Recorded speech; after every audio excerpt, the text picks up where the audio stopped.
Welcome back, faithful, to another episode of Straight Out of the Bay. Yours truly, Jay in the Bay. To my right, I got Keltz Chronicles. Underneath us, we have Bay Area Baller. Hopefully, everyone is doing well out there. Yay, the Niners are unfortunately are 1-2 to start the season through the first three games. We'll definitely get into that, but first, I just want to ask, how are you gentlemen doing? Bay Area Baller, go ahead first, man. How are you doing outside of football? I'm doing well. I'm watching a little Monday Night Football right now. We got a tight ball game, but still kind of recuperating from Yeah. this loss yesterday. Jay, my energy level isn't quite as high as it usually is, especially coming off a win. So I'm still feeling it, but hey, I'm ready to talk some ball. Oh, absolutely. How you doing, Kelts? I'm doing good, man. Doing good. Just it's another day, but a lot like Bay Area. You know what I'm saying? A lot like Eric, man. It's just it's bittersweet once again. Feel like, man, it's just it's frustrating as a fan, but you know what I'm saying. I mean, I guess it could be worse. Ready to get into this. Yeah, no doubt. It was definitely a disappointing game so far. Or I should say, the outcome of the game was definitely disappointing. Outside of football, I'm doing pretty good. I was excited to join you gentlemen tonight for another episode of Straight Out of the Bay. Amin the Dream couldn't make it tonight, but we wish him well. He's feeling under the weather. So hopefully we'll see him back here next Monday as we're reacting. And next Monday will be very interesting because we're going to be on Monday Night Football against the Rams at Levi Stadium. So we'll be reacting basically right after the game. So that'll be very interesting. I'm looking forward to that. But there was definitely some positives and negatives in this game. Let's start off with the positives first, because obviously there's a lot of negativity. So let's get into the positives first. Kelts, what is one thing that you learned from this game that was positive, or a player that stood out to you? Well, man, hey, you know what? Hufunga continues to look like a straight up steal, a stud.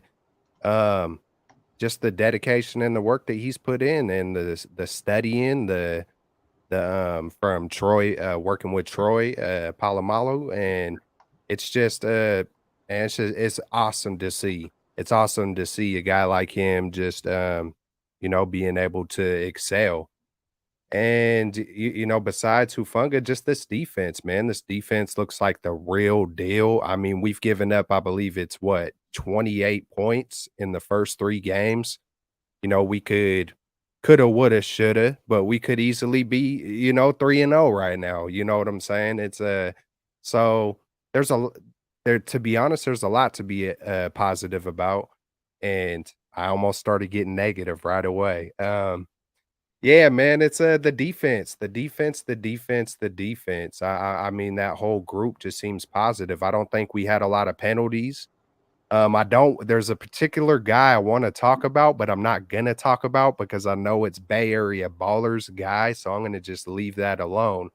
But there's a welcome site. There is a welcome site in the trenches, in the defensive tackle, and then who was it? I think Hyder got a sack. So that Yep, was yep. nice to see Hyder get a sack. And then Nick Bosa's spin move. There was a couple of times where Nick Bosa hit some spin moves and he didn't I don't think he recorded a sack the couple of times where he did it, but it was explosive. It was just like let's go, bro. Like just loving to see Nick Bosa continue to just put games together. And then when he did get in there and get that sack, they said it was that was trippy, and the Oh, tripping tripping. Yeah. should have been called. But you see, one thing that I kind of take away from that is if it's just your foot that's being stuck out, then that's one thing. But when he's reaching and the foot, it feels like that was more of a thing of like trying to like get his leverage and his balance and his body over there. That wasn't like, I don't feel like it was a purposeful type of Yeah, thing. because So we whacked him with his arm. Like he got a yeah. good. If Yeah, it was just the leg, that's one thing. But he was trying to make sure, you know what I'm saying, to get him with the arm. And of course, you're gonna put any extremities you have to try to get to one direction. So I mean, it is what it is. Hey, it didn't get called, so it obviously wasn't what the announcers were trying to say and whatnot. But this defense, I'm just super. Hey, with this defense, we could be in every game regardless of our limitations on offense. Um, I mean, I'm trying to think. I think Lenore was in there the whole game, and it wasn't too much of Womack. I don't know exactly what's going on there. Maybe this was more of a situational type of deal, matchup type of a deal. But Lenore looked decent. I mean, just so much positive about this defense, man. You know, it's probably a little bit better than I expected for the first 3 games. And, Yeah. people could say, "Hey, we haven't seen Mahomes yet. We haven't seen all these other teams." But, yeah, I think they're the real deal. So I'm juiced up about our D for sure. What was positive for you, Bay Area baller? Yeah, I mean, no doubt, Keltz, this defense was definitely positive. The defense was dominant. It was like one drive at the end of the game where Russell Wilson looked like vintage Russell Wilson. And guys, even on that drive specifically, Bosa, one of the spin moves you were talking about, Keltz, was on that drive, Yeah. right? Where Bosa just missed him, almost had him. So that was one that could have been a game-changing play. Then Kinlaw had a great rush, almost grabbed him on the sack, but Russell squirted away, fired a dart. So it was like even on the only drive the defense led up, because they dominated 95% of that game. There were a couple plays that were just so close to ending the Broncos' night. And the player Keltz was alluding to that I'm infatuated with on the D-line, I was hyping him up in the offseason, is Kevin Givens. I really like Kevin Givens. He's got that acceleration at the snap to just a burst to get an edge on the offensive line and make a play in the backfield. We saw him get the sack. Kevin Givens has looked really good, filling in for Armstead. His snap count was up, and I thought he played well. Kevin Givens is a guy who also had 3 tackles for loss last week, so he's been making plays early on in this season. A couple other guys I wanted to call out. You mentioned Hufanga. Hufanga's lights out. How about how he times these snaps, right, Keltz? I mean, Paul Amalu's doing something right because Hufanga's timing these snaps. He's making plays in the backfield, tackles for loss. So Hufanga was awesome. And then, this secondary. I mean, Charvarius Ward, I thought he was sticky. He got challenged a couple times deep down the field, but he was able to just swat the ball away. I thought E-Man held up pretty well. So the secondary was lights out. And then Diamador Lenore, like you were talking about, Keltz, he got the start in the slot. And what I liked about Demo is this guy's physical. He is physical in the run. Like he's a corner, but he will come up and he will hit you. I thought we saw that 3 or 4 times where, he was playing the run physically. So those were a few positives that I wanted to kick it off with. What'd you think, Jay? Hey, man, there was definitely some positives I could take out of the game. They definitely don't outweigh the negatives. But before I get into that, huge shout out to everyone that's in the chat right now. Feel free to hit that thumbs up button. Make sure you subscribe to all these gentlemen up here. Keltz Chronicles on YouTube, Bay Area Baller 18 on YouTube. Make sure you guys subscribe to them. And huge shout out. We got Gaming with Nate 25 in the building. What's good?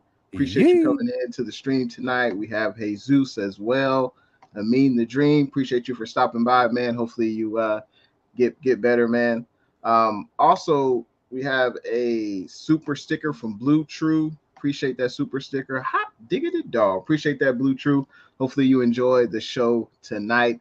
And we will be reading comments all throughout the show, of course. My positive takeaway, of course, the defense, but I think special teams, at least Mitch Wisnowski and the punt team coverage.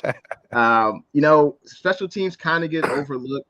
It gets overlooked, especially we only really talk about it if someone fumbles or if there's a penalty on special teams. But I think Mitch had 7 punts. 3 of them were landed in the 20-yard line or less. So huge kudos to Samuel Womack for getting one of those balls.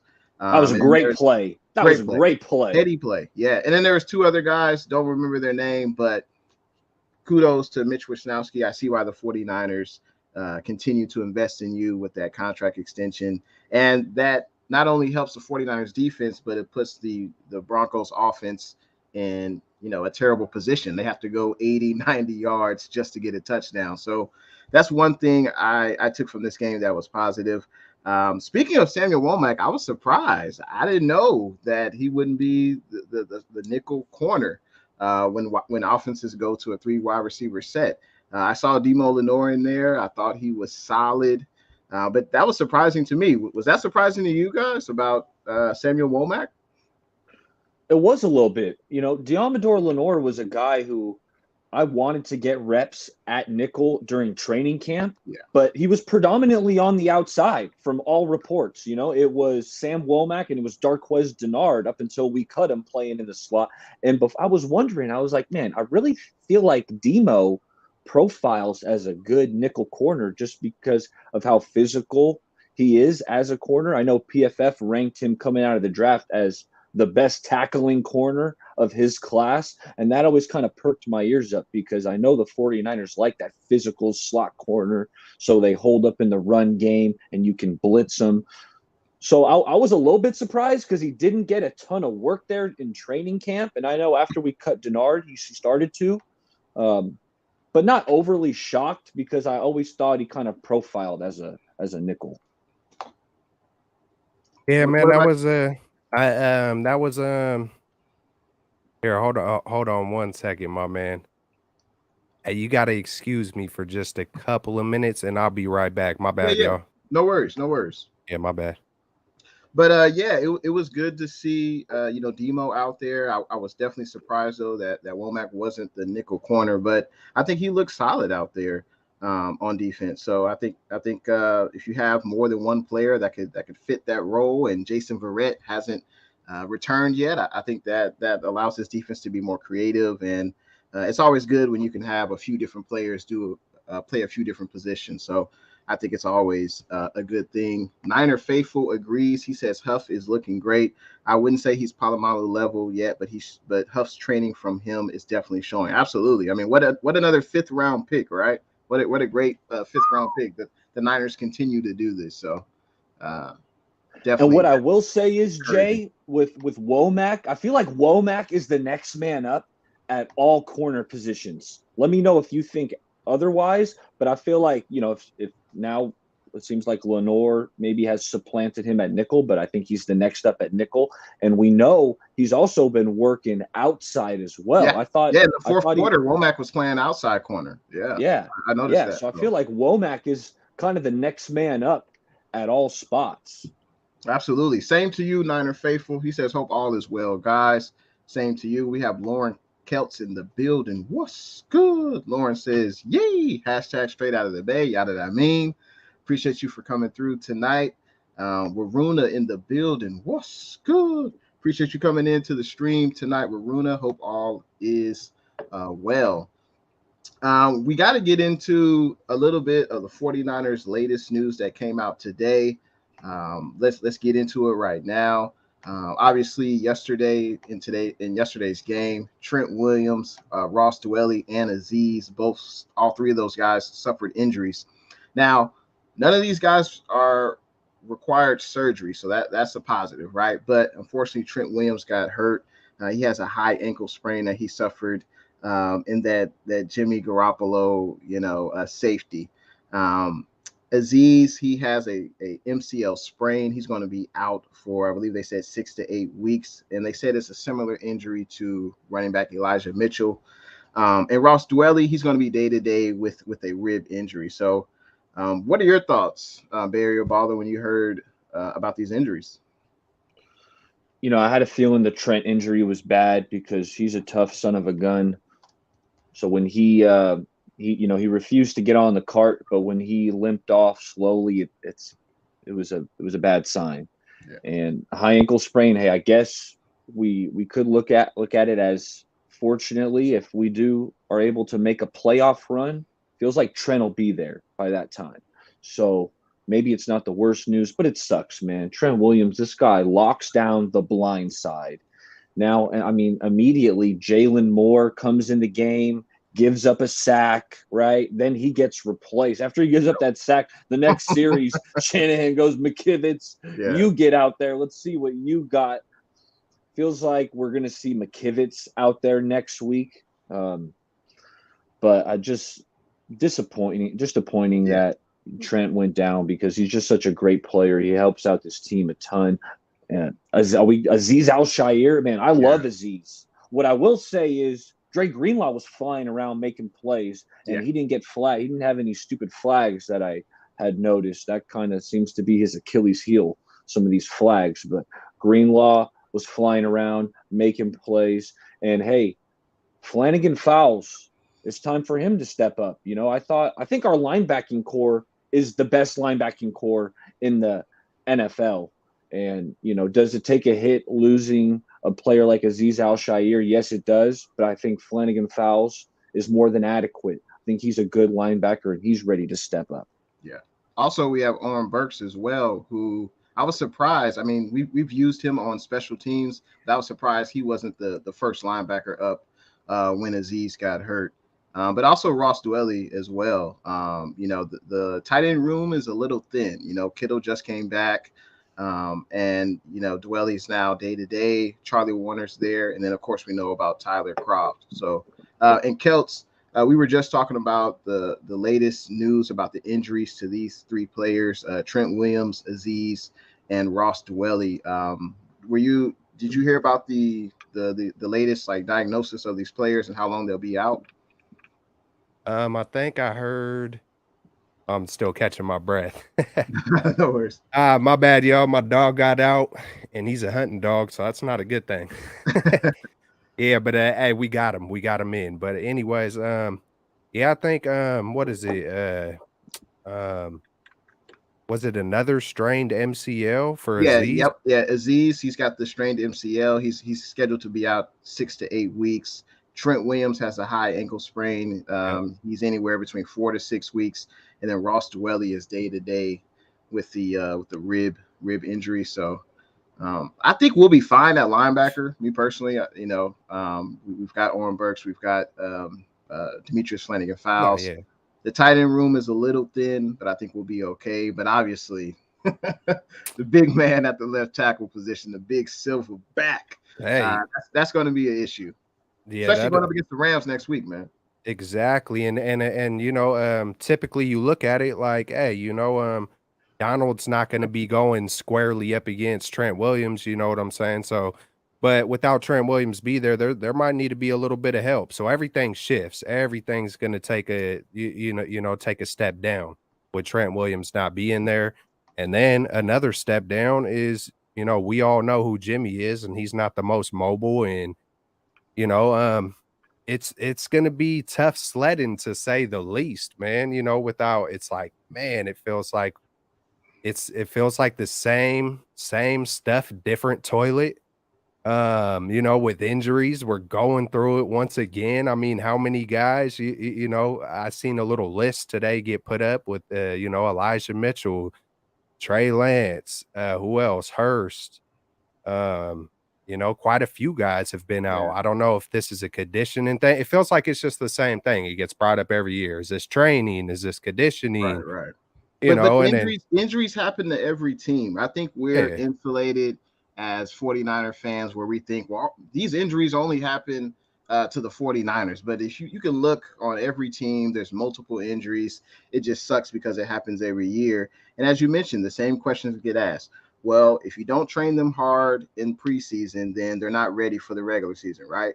And then if you train them hard in the preseason, or I should say, if you have them play in the preseason and you train them hard in training camp, and if they get hurt, well, why are you training them so hard? You gotta ease them in. So it's damned if you do, damned if you don't.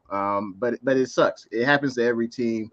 You know, football, 100% of the time you're going to get hurt. It's not a matter of if, but a matter of when. But that's where you tip your hat to the great GMs out there, and you have depth on the roster, which I think the 49ers have. So, but you know, it's hard to replace a left tackle. You know, it's hard to replace, you know, one of the best left tackles in the NFL. So, and then just to put a little bit more onto maybe not the injury, then it comes on the play. You know, I don't know if the play was Oh, wait, hey, just 1 second. I do want to rewind and just give a Yeah. shout out to, I think right before I took off, we were talking about the special teams, and Yep. what an amazing play by Womack. I Yeah. think that might have been one of the best, one of the best, downing it at the half-yard line Right. we might have ever seen. I mean, it was like, you know, a sliver of the ball not touching the line, Yeah. then just how far he jumps into the end zone. Then you got, who was that? Pepper, who also kind of swatted it back. Right. And then the guy who downs it. I mean, I was like, three, Teamwork. man, that was beautiful. But to get back to Trent Williams, and then it happens on the Jimmy Orlowski play, just to make matters even worse. It happens on the play where, I mean, as equal as that special teams was that good of a play. I mean, Trent goes down, Jimmy takes a safety, throws a pick, not six, because it was it was just, my God. Like, some of this stuff is comical. You can't make this stuff up, man. But it does feel like some of this stuff is straight up out of like an Adam Sandler movie or something along those lines. It's so frustrating, and so, like, sometimes when I get angry or I get frustrated, I just kind of start laughing like this is off the hook. Like, what is going on? But yeah, I'll let you take it off. I don't know what topics you're trying to get to next and Well, whatnot. So let's get into it. Let's get into number 10. Livy's World said, "What's good?" Jimmy looks to the left. He looks to the right. And he steps out of bounds. I mean, I take it as this was one of Jimmy G's worst performances he's ever had in the NFL, especially on Sunday Night Football in front of the world. 3 turnovers, obviously the fumbled snap, the interception late, and then I believe he had, what else? I think he had 1 fumble, 1 interception, and I guess the safety. So which could have been a pick 6, but I give credit to Jimmy for being bad and being inconsistent. This is who he is. Denver's defense came to play. I think some Niner fans underestimated Denver's defense. Bradley Chubb, what's the other guy they got from Dallas? Randy Gregory. They were able to get after Jimmy, and when Jimmy's not comfortable, he gets the happy feet. He's tap dancing in the pocket, and that's never a good thing. I give credit to Denver's defense. They came to play, and I think that's part of it. I don't think this loss is going to define the 49ers season. I think that Jimmy G's going to play better in future games. We'll see. Time will tell. I don't think we're ready for Purdy mania. I don't know. We'll see what you guys say, but I don't think we're ready for that. But Bay Area Baller, what were your thoughts on Jimmy G? I mean, you highlighted some of the blunders that Jimmy had, and I feel like Jimmy has more head-scratching plays than any other quarterback that I've seen. I mean, there's just numerous plays that just leave you befuddled, wondering, like, how did this happen? We're talking about when he backed up too far out of the back of the end zone. Only other time it happened is the walking gift that is Dan Orlovsky. And then not only that, like the fumbled snap. I mean, we've seen that before. I mean, we've seen Jimmy against the Cardinals a few years ago start spinning around in the pocket, fumbling around with the ball. He did 3 spins, right? What? Jimmy's lost a fumble on a pump fake. It's just, he just does stuff that I'm sick of, and I'm tired of it. And makes you just want to. And not only that, besides all the blunders, then it's the fact that he just doesn't see the field well, right? I couldn't tell you how many times. No, actually, I can tell you how many times. There was 3 times in the first half where we did get a first down. We're driving the ball somewhat. And then Jimmy goes to Brandon Ayuk, who's locked up with Patrick Surtain. And I don't know if you don't know Patrick Surtain, he was a rookie last year. The dude's one of the best corners in the NFL. He was locking up Brandon Ayuk. But here's the thing, right? So it's snapped. Jimmy looks right over to BA, who's got Surtain on him. He's got trips to the right, and this is when Debo springs free, and he's wide open, right? And he's looking at him. Jimmy had. I thought he was looking left, locked in on BA with Patrick Surtain, but maybe he did glance at him, Keltz. But either way, Debo's wide open down the field. Throw him the ball. Yeah, man. There's no question that Jimmy G missed some reads. And especially even when he makes the correct read and he throws the ball, like the one he threw to Debo on the left side, throw it. You're a quarterback, you're a veteran, you started almost 50 games. You have to throw it and the receiver catches the ball in stride, right? You can't throw it and the receiver's got to wait for it.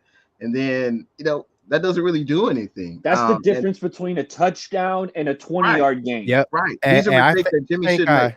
I think I counted it, and I think it was like 23 points left on the board, potentially. You know what I'm saying? And hey, it's so funny how it's like, hey, this is one of his worst performances, and if he hits on just 3 things, it could have been close to the Saints' performance. It's the game of inches. It's a game of opportunity. This is once a week. This isn't baseball or basketball where you come back the next night. And you got to capitalize in the NFL. That's why they put so much work in. And it's funny to me how he says, hey, it's like riding a bike. I just go out there slinging it. And then all of a sudden this week in the press conference, oh, my shoulder, I didn't have reps. But he was just saying last week, it was like riding a bike and all this and that. And that's how garbage the Seahawks are. And then the smiling once again. And like, even if it is your buddy, it's just, we've seen this crap before, man. This does not feel like the 49ers that I fell in love with, the 49ers legacy. I know it's a new time. I know it's a new day. But from the 49ers that I fell in love with, it feels like this 49ers is more about ratings. It just does. That's the vibe I get from it. I get a vibe from the leadership. Like, you see someone like Garoppolo handle himself like that, and I'm starting to not even trip off of Garoppolo too much because, hey, man, who signed Garoppolo? Who brought Garoppolo here? Why do we have Garoppolo? That comes from management. That comes from leadership. So almost any frustrations that I have, it feels like it could just immediately be circulated right back to Kyle, right back to getting these guys ready, getting these guys prepared. But it feels like the wishy-washiness of Jimmy saying, hey, it's like riding a bike. Now I have excuses. It feels like Kyle does the same thing. Oh, it's this. Oh, it's him. Oh, it's but it's just like it's frustrating to see. And it's like I think about the Jim Morris. I think about the Mike Singletaries. I think about those guys who, no matter what, even if they don't have to, will come through and be like, hey, look, I got to do better as a coach. I got to get these guys ready. I got to, you know what I'm saying? Just that accountability from the top to the bottom. You see the lack of it with this 49er team, and it's getting frustrating. And, I'll try my best to, weather the storm because we've seen it before where they rally up and they come back and they string some games together. And, who knows what's going to happen with this team, but this has a different feel to it. And, Kyle and Jimmy have both been consistently inconsistent. And I think this could be that year where it's not so good, kind of like, how we were able to rally back last year. I feel like it could kind of be the opposite this year, but hopefully I'm wrong. Hopefully, hey, who knows? Maybe we shock everybody and pull it off with the worst. We expected a lot more. A lot of us put high expectations, so maybe that's it too, especially myself. And, we'll see what happens, man.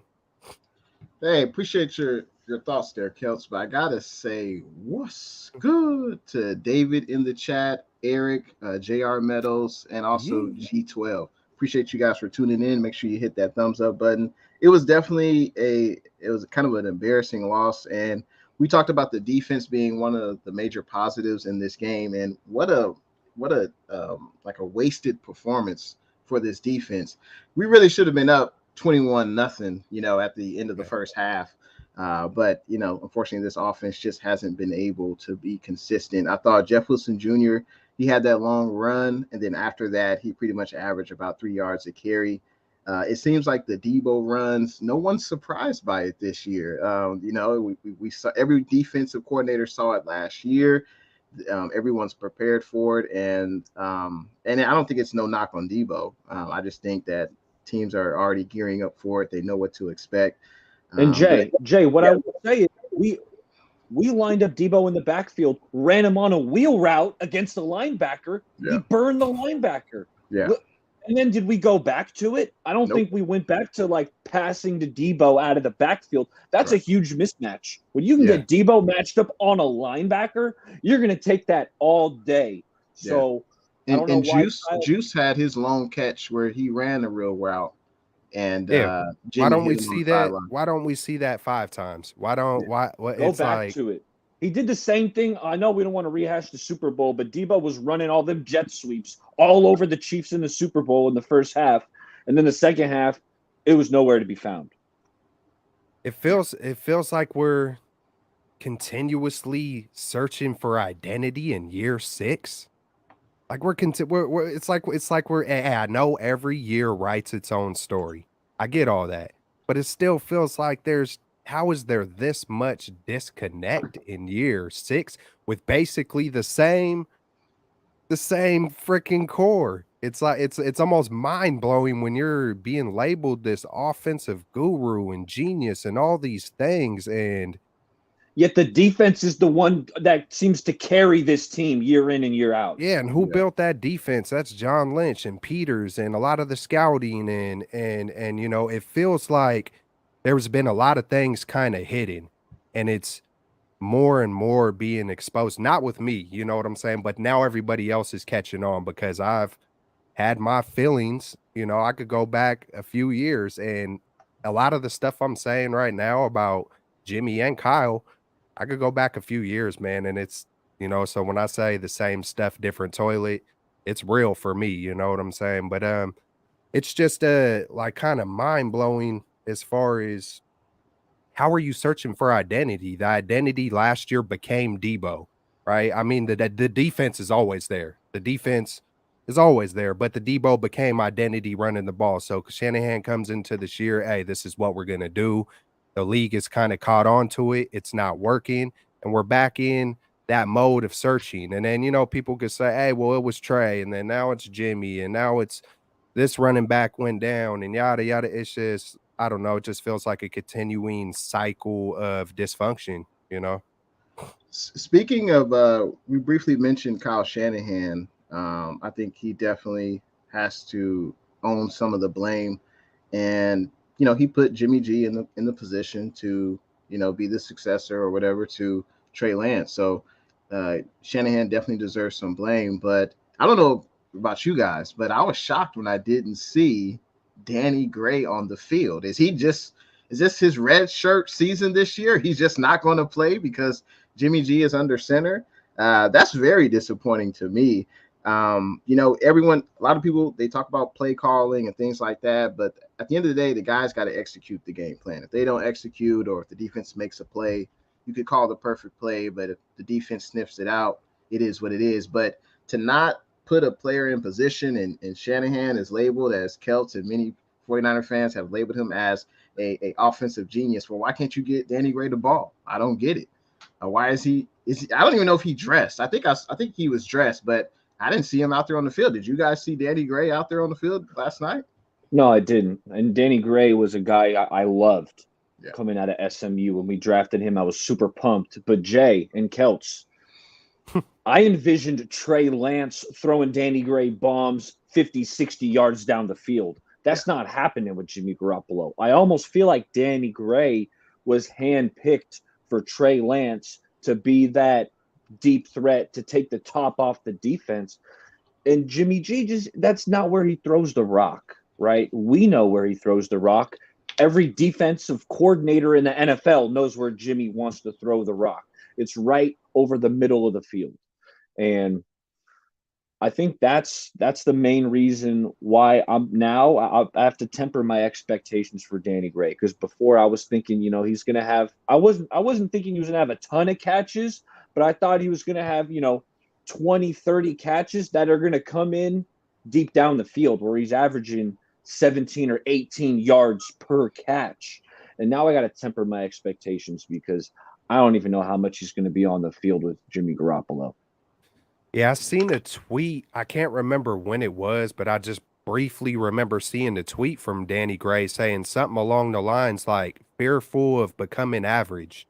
Mm. And I can't remember if it was right after Jimmy. I think it was right after Jimmy came back. So I was kind of looking at it like, is that a shot? Kind of like, oh, here comes Jimmy. Yeah, I'm not gonna. I don't know, man. It's just frustrating. You would think drafting a player where they drafted him with that kind of speed, with that kind of explosion, like we all of us Niner fans have heard it millions of times of how brilliant this guy Kyle Shanahan is.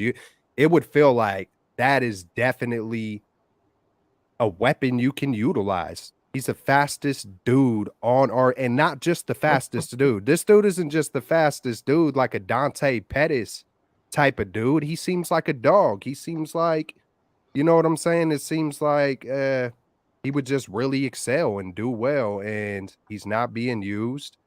And it just feels like the same repetitive cycle where it's like, why? Well, it feels like a lot of times there's just not a lot of logic, but then it doesn't feel like there's a lot of get back from when we're all sitting here. Hey, you should do this, Shanahan, or hey, how come this, or how it doesn't feel like there's like that void is really not being filled with anything. I don't know. I'm kind of lost for words about it. I think we've seen plenty of other examples where if you have a speed guy on the field, I mean, he can do more than just run, a streak route. He can Yeah. be used, and you could throw a bubble screen to him. Maybe he could line up in the backfield, and you run him on an angle route or whatever, and Yeah, get him give out him of some space. sweep. Yeah, jet sweep, whatever, reverses. Like just get the ball in his hands. I don't see let's just I don't wreck understand Debo. why Shanahan doesn't even try to utilize this guy. What did you draft him for? I don't get it. So that's frustrating. That honestly, people, like I said before, people talk about the play calling, people talk about Jimmy G. We already know what that's about. But how do you leave a guy off the field who can contribute? I just don't get it. Like I know I want to bring this up. I think about Madden, right? And obviously Madden and real football is totally different, right? But if you got a speed guy in Madden, you throw quick slants. You do whatever it takes to get the guy the ball, because you know when he has the ball in his hands, he can outrun a lot of the defenders. So just get the ball in his hands. The same way you try to give Debo the ball, you should try to give Danny Gray. I just don't get it. I just don't get why. And it seems so simple, but that's frustrating. Also, another guy who doesn't get utilized. Well, actually, no, he did yesterday. Jordan Mason actually touched the field yesterday. He had one carry for 7 yards. 7 yards. What's up with that?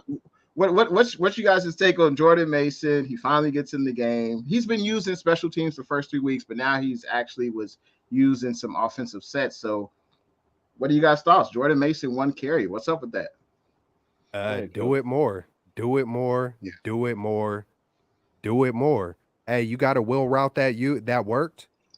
Or do you know where Debo got wide open? Do that thing 3 straight times. Do that thing 3 straight play. I don't know, man. I don't know. It's Jordan Mason is there. It kind of reminds me of Elijah Mitchell last year, to where, we kind of started joking about it. Like, is he being punished? Like, this dude's getting 25 carries. Like, I don't know, man. It feels like he had a little bit of a philosophy, Shanahan, with using, 3 backs and this and that. And then now it feels like he's always experimenting.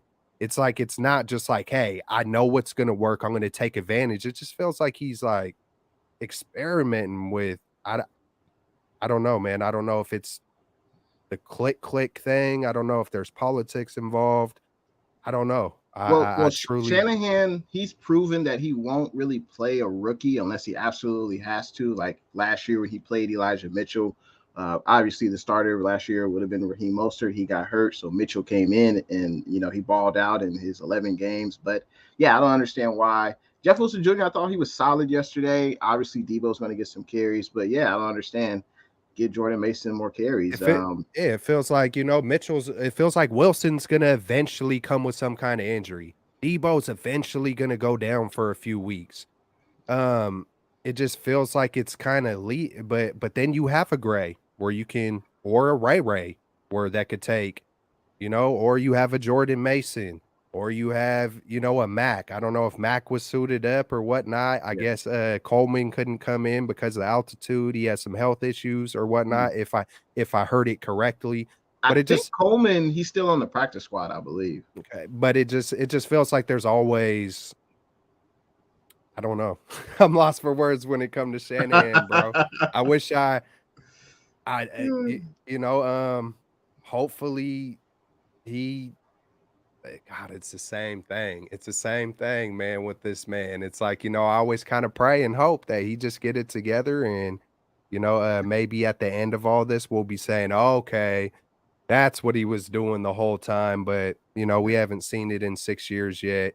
You know, I'm not one of those guys that's going to be like, oh, man, he took us to 2 NFC championships and he flipped this whole organization around.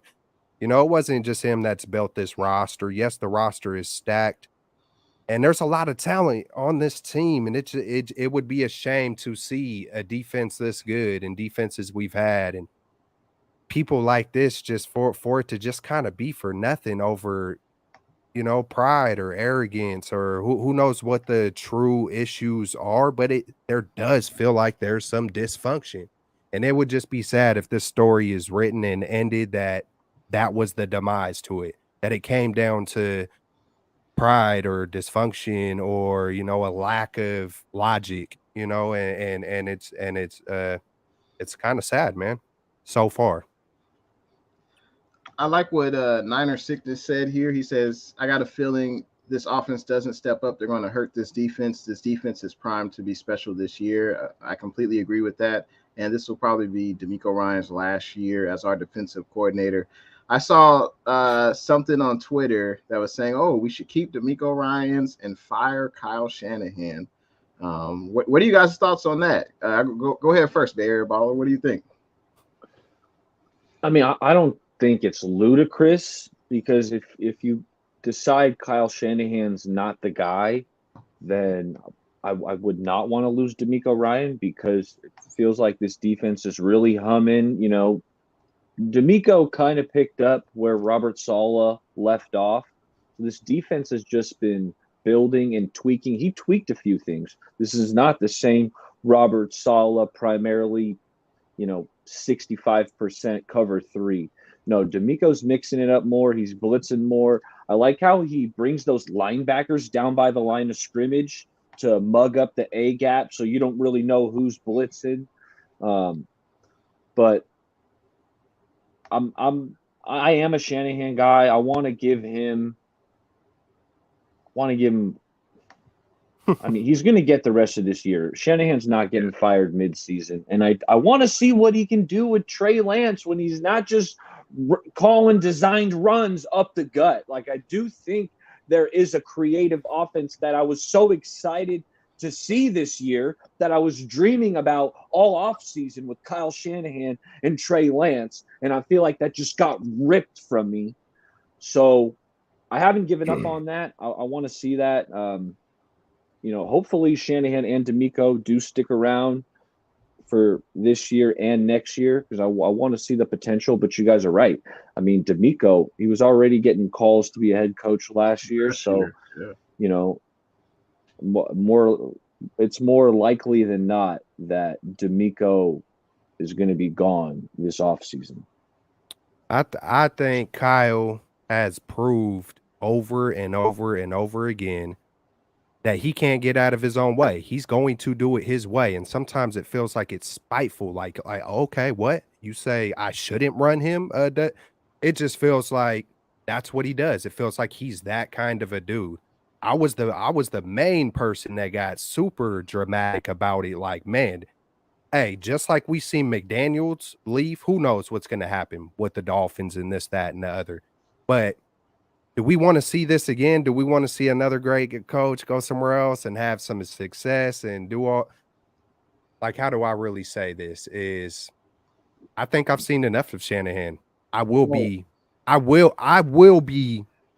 the dramatic one or the one to be quick to be like, hey, man, do we got to see this completely fall apart and completely like I don't want to see him go right now mid-season. Like, I don't want that kind of like chaos.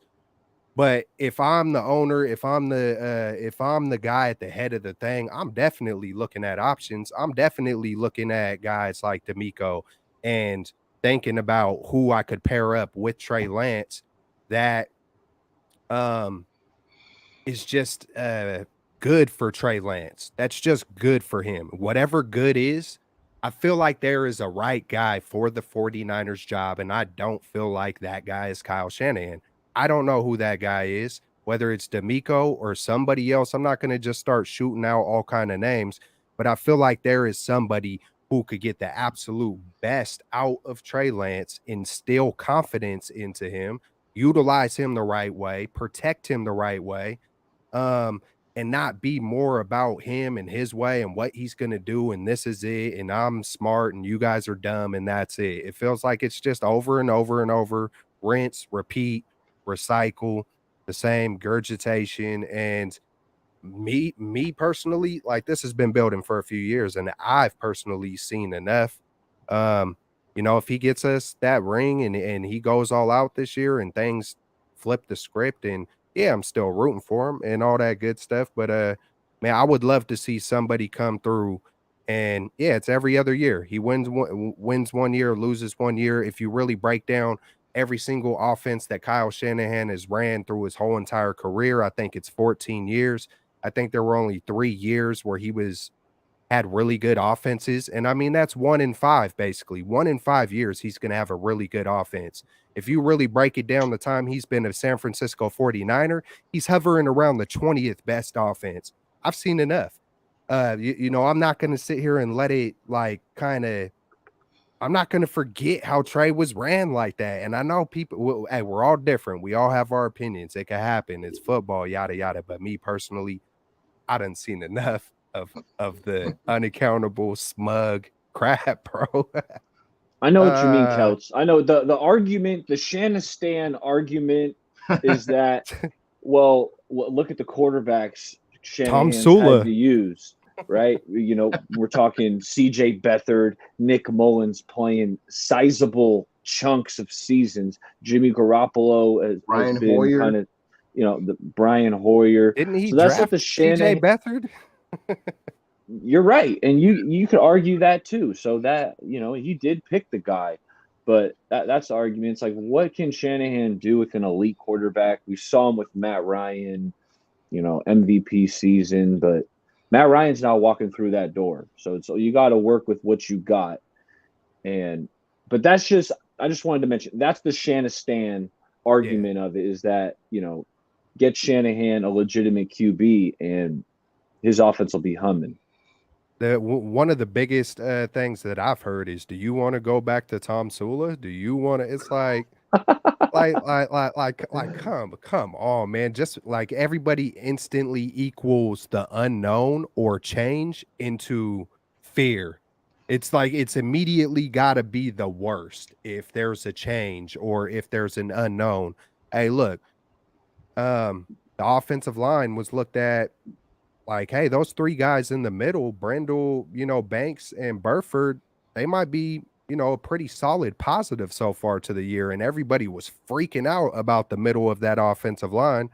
I haven't went back and watched a gang of tape on it or anything, but they seem like they're holding it down pretty well. My point is the unknown and change doesn't always have to equal the worst case scenario. Sometimes that's where faith and trust and taking a shot, like taking a risk. It reminds me of Mark Jackson to Steve Kerr. I always come back to the Warriors somehow, some way. But Steve Kerr didn't have any rings. He didn't have any coaching experience. He won rings as players, playing with Michael Jordan and whatnot. And the Warriors took a shot. They had a great coach in Mark Jackson who instilled a gang of confidence in the players, was a defensive coach, but he had a piece to do with that team as well. You know what I'm saying? Just it's underrated instilling that kind of confidence in people. And then Steve Kerr, one of Steve Kerr's greatest attributes was taking a step back, laying a little bit of pride to the side and letting letting Curry freaking, do his thing. So I believe, Shanahan doesn't got that in him, when it comes to really letting Trey be Trey. And I don't think Trey is too young. He ain't gonna sit there and yoke up on Shanahan. You know what I'm saying? He ain't gonna be like, hey, Shanahan, my beliefs and my feelings, the way I could really go about things, I don't know. I thought that was super compelling, Keltz, because I'm here like, man, if we move off Shanahan, I'm worried. Who are we gonna get? Right? Is it gonna be some super scrub coach that I'm gonna be pissed about, or what you're saying, Keltz, is, hey, Shanahan's he's just been man. So swing for the fence. Get someone, go after someone who has that elite Steve Kerr potential. So I feel where you're coming from, Keltz. And Steve Kerr, I do got to say this quick though, Jay, and it's not but I didn't think of it when we were talking about it last week about Steve Kerr, and I know people who personally know Steve Kerr, who work for Steve Kerr, and he is an amazing human behind the scenes as well. Like, I really don't think he's an actor like that, from what I've heard. People who I really trust, who are like, janitor service and stuff, and he's an amazing person, man. And sometimes a part of success is really, spiritually, mentally, physically. It's got to be all of it. It's got to be not just, you can't just wear it. It's got to be in you, not just on you. You know what I'm saying? If that makes sense. Someone told me back in the day, you can't wear pimping on a t-shirt. It's got to be in you, not on you. And that's true. And it's true, man. It's like you have to, like, I feel like Bay Area baller, Jay in the Bay, Rich Keltz, Mike Singletary, some of these people who I feel like are passionate, good human beings, I feel like they would take accountability and stand up on that podium and be a leader of men, or at least attempt to be better at it. You know what I'm saying? Yeah. Even if that's not him. I think you can't really compare, Shanahan to Steve Kerr. I mean, I think it's Steve Kerr, he tells it like it is, but he seems like he has a gentle soul. He wouldn't hurt anyone. And Shanahan is the exact opposite. And I honestly, I don't care about Shanahan's attitude. I think at the end of the day, if he would have won the Super Bowl, Jimmy would have made that throw, yada, yada, yada. I don't think anyone would be talking about him. Maybe, it's good to talk about through YouTube and whatever. But you mentioned Steve Kerr. Obviously, he's won the multiple rings. He's probably one of the greatest Warriors coaches, in history. He had, the greatest shooting backcourt, Steph Curry, Clay, Draymond. So it's totally different, but I can see why that would be a turnoff for fans, for media, that Shanahan's got an attitude. He's arrogant. There's no doubt about that. I want to go back to, this is a different ownership group. This isn't the DeBartolos. This is a much different ownership group who haven't really had sustained success outside of Harbaugh and a little bit of Shanahan. There's been some lean years. Obviously, you got to go back to part of these owners' history of hiring coaches. Singletary, Tom Sula, Chip Kelly. That's part of their history. Part of the reason why Shanahan and Lynch got their deals was because, hey, York, the youngest York had struck out multiple times on hiring head coaches. So he was like, I really have to get this right. I really have to allow these guys to do their jobs. I'll shut up. I'll just cut the checks. And when Shanahan and Lynch took over this roster, it was terrible. It was a terrible roster. So the first year to me, it's kind of a throwaway year. I know some people say, no, it's not, but this roster was terrible. I think Jimmy Ward is the longest tenured 49er on this roster, and pretty much everyone else has either been signed or drafted. So there's no doubt when your starting quarterback goes down, I don't think any teams are really going to be successful. I think a backup quarterback is good for a few games, but not for, half of the season or 12 to 16 games or whatever. And that's part of Shanahan's legacy with this team. Am I sick and tired of Kyle Shanahan on the Niners? No. I'm with Bay Area Baller. I want to see him with Trey Lance. for a full season. And, Shanahan did sign a contract extension, I think in 2020, and it expires in 2025. So I don't think Jed is going to rip that up and pay Shanahan basically not to work. I just don't see York doing that. Honestly, if I was an ant on the wall or a fly on the wall and York was talking, I think he would say this has been a successful tenure. I think he would say that. Fans, I'm sure some would agree with that, some wouldn't, because we're used to, championships. We've got 5 rings, quest for 6, yada, yada, yada. But I think when Shanahan has had a capable quarterback, he's been successful. He's shown what he can do.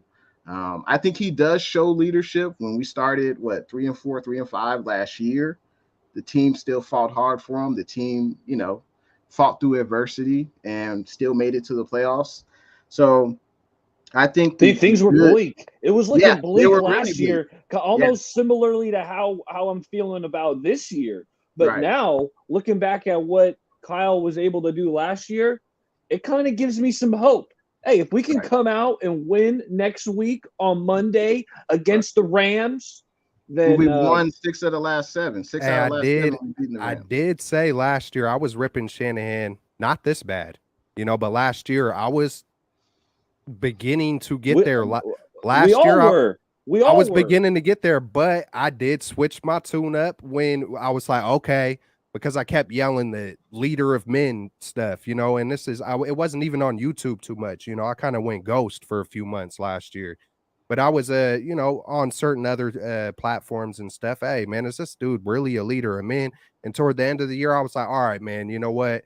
Hey, I seen how they fought back. I see, hey, you know what? I do see, so, I do get hopeful. I do get hopeful for Shanahan. You know what I'm saying? And it's, maybe, hopefully I'm dead wrong. Hey, man, if we could flip this, if we win versus the Rams, we're in first place, oddly enough, and the narrative can instantly switch in 1 or 2 weeks. You know what I'm saying? But if we lose versus the Rams, that's what, man, the NFL is dope, man, in that kind of a way where it's like, if we lose next week, my goodness, man, that hot seat is going to grow.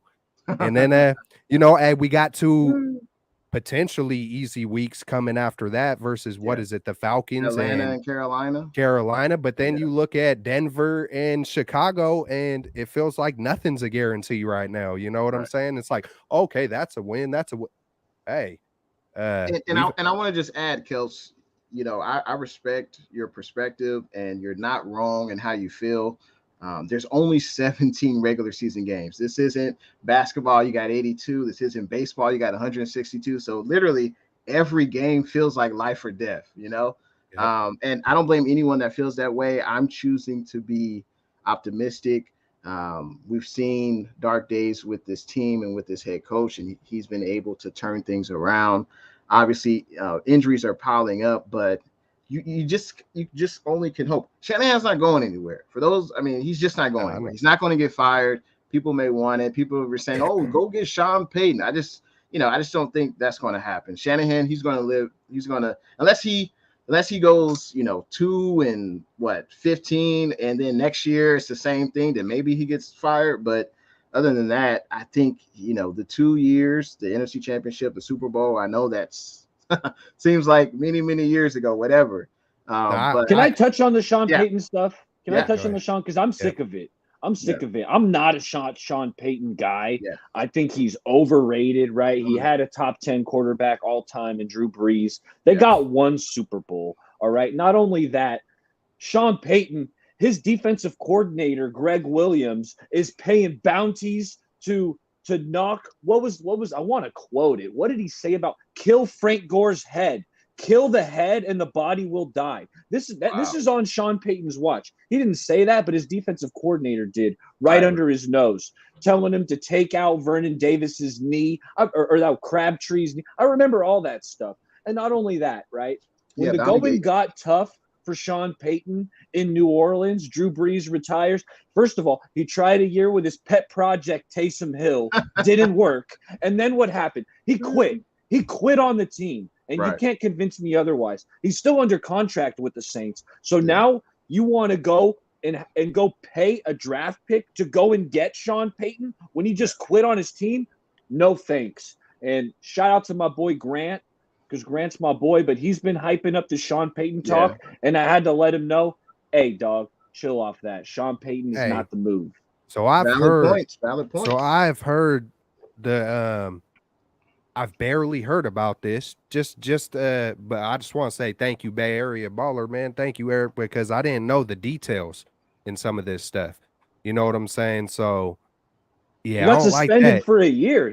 Bro. When I started hearing, hey, because I heard, and I'll call it out.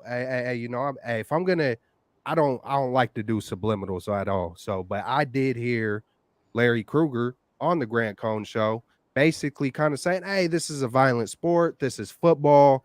Hey, what do you kind of expect? But I did not know that there was literal things like take dude's knee out, go for the because that right money there, incentives, because that right there will get me fired up, and then I'll get emotional and be like, no, that's full of freaking crap. Hey, there's a way to play football and have some class and have some respect for your brother on the opposite, for the opponent. There is a way to do it a certain way, because that shit right there, that's politics, that's dirty. I ain't down with it. Hell no. This is a violent sport. There's a way to be violent and still be gamesmanship. I don't know, respect. Right. Like there's a way, man. I've been in so many street fights, and I've been through so much stuff in my life, man. I could write a few books. There's almost nothing I ain't been through. I've almost faced death a few times with myself, my kids, just so much stuff. And I'm sorry to bring this to your channel, Bay, but when you're talking about like literally going to and take someone's knee out, you know how much that trickles down so much. First of all, it's dirty. Like second off, it's just and it can end someone's career. Yeah, and that's taking the trickle effect of how much that's taken away from that man's family. Right. You know what I'm saying? What that's taken away from that man's little girls that he might have or whatnot. That crap's dirty. And anybody that sides with that, oh yeah, it's not no big deal. It's just politics. This is the way the world is. And sometimes, the world's a cold world, and that's why I eat candy, because the world ain't sweet. Bullshit. Like I that stuff ain't cool. So anybody that sides with that, like, you might need to do some reflecting. Real talk. Thank you, Bay Area. I agree with that. And Pale Time agrees as well. Shout out to Pale Time, Rams content creator, Niners and Rams next Monday night. Looking forward to that matchup. But let's get into let's not talk about the Niners for a little bit. Let's get into some predictions. This has been a staple on Straight Out of the Bay, and Keltz started this, so let's continue that. We got 3 games that we're going to do predictions for. Let's start off first. Broncos versus Raiders. Let's start off with you, Bay Area Baller. And the Raiders, they haven't won a game yet. They're 0-3. So what do you think about this game? I'm rolling with the Raiders. The Broncos didn't impress me. I think the Raiders are going to get their first win of the season on the back of, the connection, Derek Carr, Devontae Adams, Darren Waller is going to chip in. So I'm going Raiders. All right. What about you, Keltz? Man, I think I've been picking the Raiders. Like, I think I might have picked them all 3 weeks. I think it's almost kind of like I pick them to almost try to show anybody. I've went through so many arguments with people over the Raiders and Niners and this little, it's like, hey, if it's not the Niners, man, hey, I don't mind to see the Raiders, have success. I'm not, when it's in the Bay, I show love to the Bay all the way. You know what I'm saying? That's just me personally. Everybody else kind of like, hey, I'm worried about the Cardinals, Rams, and Seahawks. Like, but so I've been going with the Raiders. They have not done well. And I feel like this is going to be the week where I don't pick them, and then they're going to wind up winning. So I'm going to say the Raiders. Man, don't want to see the Raiders win. Obviously, Raiders, Niners, when they were here in Oakland, that was a heated rivalry. So I don't think I would ever root for the Raiders to win. But Denver, their defense impressed me at least. I know Jimmy G was gave them some layups, but if their defense plays like they did last night against the Raiders in Vegas, I think Derek Carr probably throw a few interceptions. I think Russell Wilson can definitely expose the Raiders secondary. So, and then the Broncos just beat us too. So I don't know. It sucks to choose this game, but I think I'll go with Denver. I think Denver will win, and then the Raiders will be 0-4. So, what is the biggest weakness of the Raiders so far? Like, what is uh, their? I would Is it the say, I D? mean, it seems like just offensively they haven't been really consistent. I've seen other Raider YouTubers and they say that they don't run the ball enough, and that seems like that's always a complaint.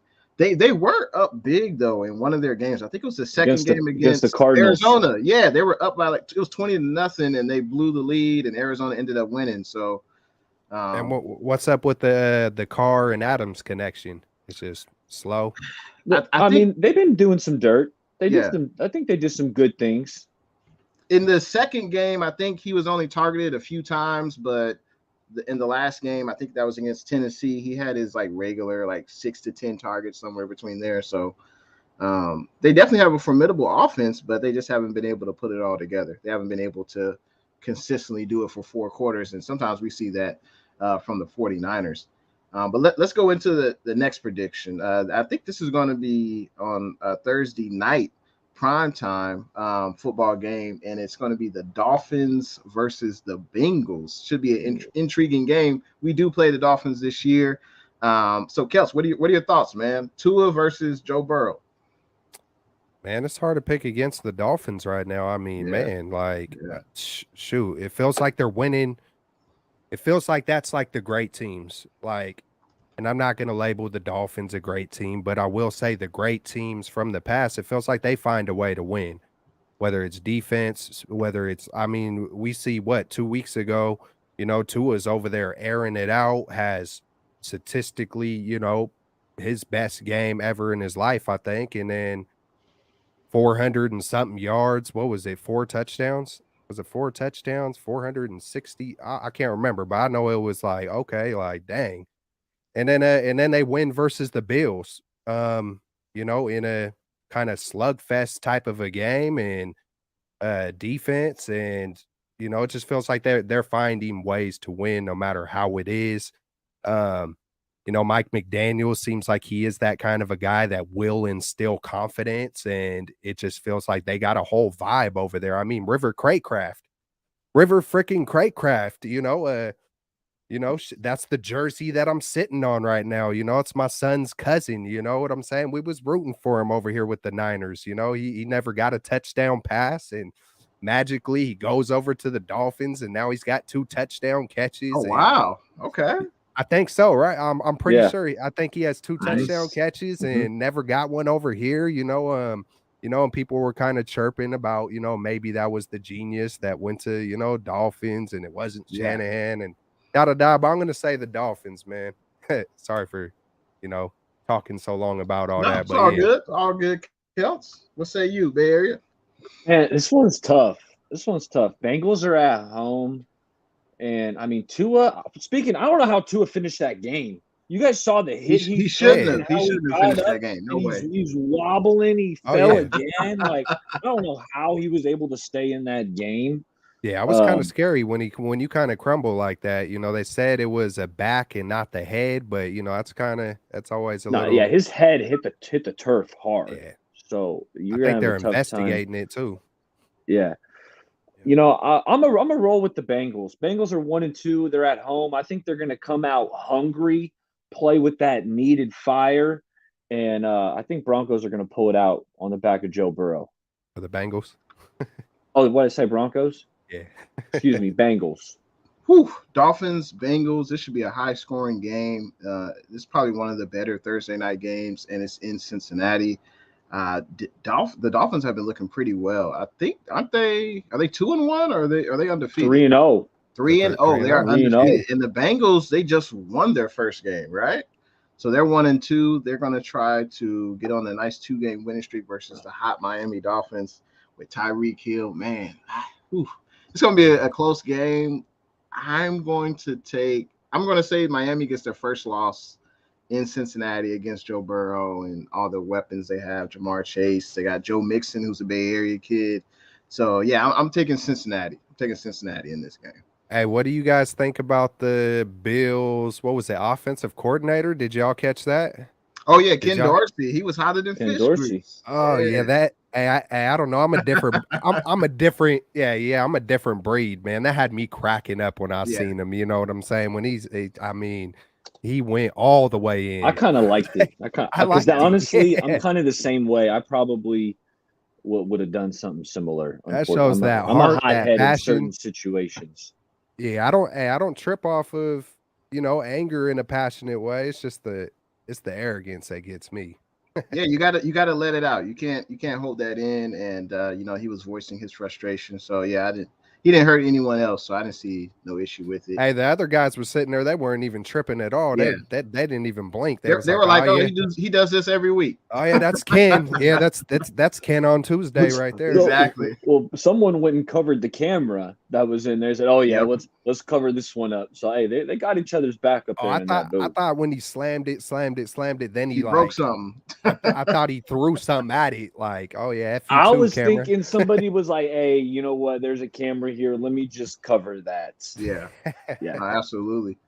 Let's get into our final prediction.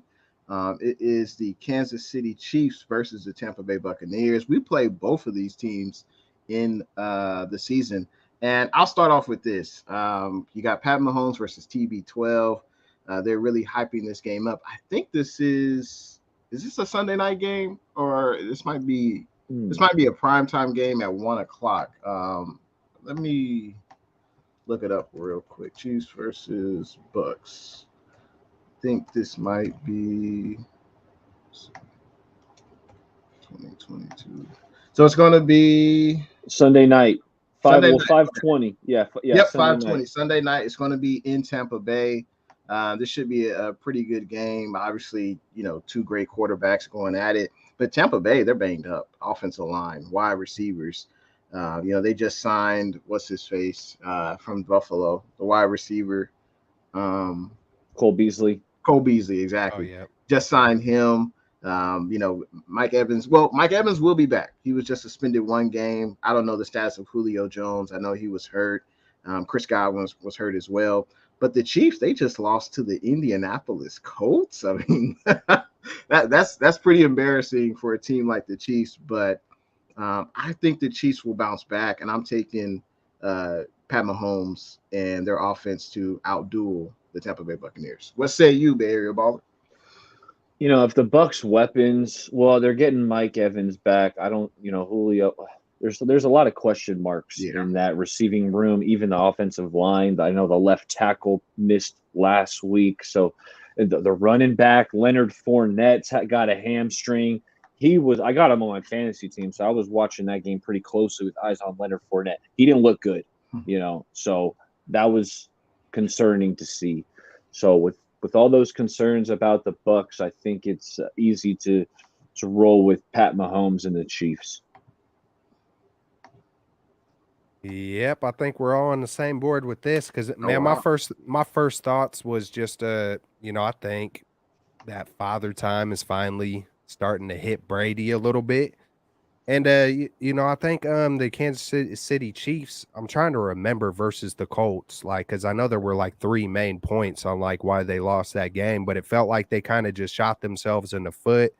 It was more of a fluke thing. And I just got more faith in the Chiefs. I just do. That's just what I personally think. And yeah, man, I think it I don't know, man. That was just weird with Brady versus Rodgers and the Heat.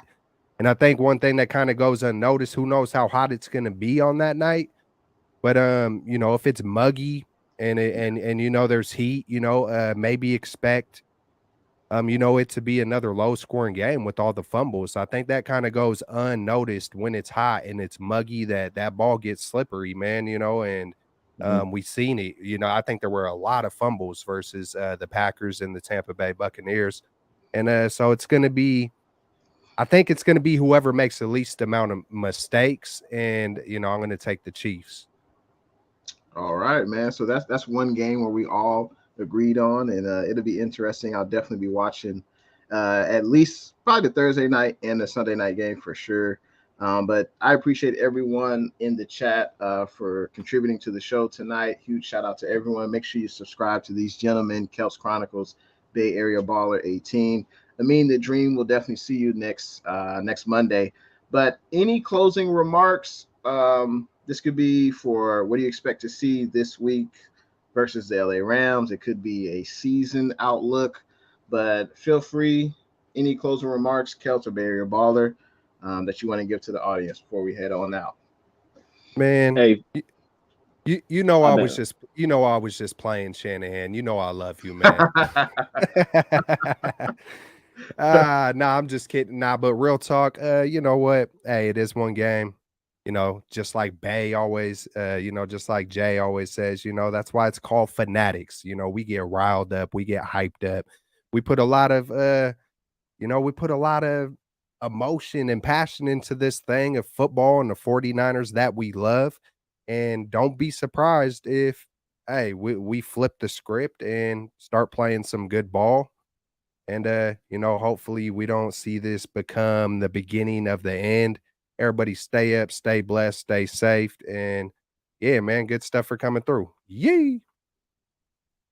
No doubt. What I'll say to the faithful is, hey, keep your head up. This defense, it's a top 3 defense in the NFL. It might be the best defense in the NFL. All right. And if the Niners are to make a run, we get in the playoffs, it's going to be something like the 2000 Ravens with this dominant defense and Trent Dilfer at quarterback and Jimmy Garoppolo. They might be the same guy for all I know.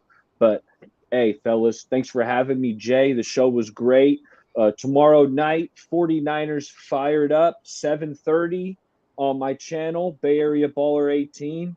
We'll be breaking down, this loss that just occurred, as well as the upcoming game against the Rams. So tomorrow night, 7:30, 49ers fired up. Yeah, make sure you guys check that out. Make sure you subscribe. All these gentlemen's social media accounts, Facebook, YouTube, IG, Twitter, even TikTok. Check them out. I would say this: it's one game. I know we love to, there's always an overreaction. That's what get the clicks. I love saying when it rains, it pours. It's funny. But it's just one game. We got the Rams. We're very familiar with them. They're very familiar with us. And I'm looking forward to the game, and I'm looking forward to seeing how the 49ers bounce back from this loss. And I just feel that we're just going to play better. It may be me being too optimistic, or too positive, but I just feel like we're just going to play better. And this is a team we're playing that we obviously know, and we know how to beat them. We know how to beat them. Shanahan knows how to beat this team. So I'm looking forward to Monday Night Football at Levi Stadium. I know it's going to be hype down there. So, but once again, huge shout out to everyone that came out tonight. Appreciate you guys. And we'll be here next Monday, most likely, if everything goes according to plan, on the Dreams channel. So everyone have a great rest of your night. Go Niners. Yee.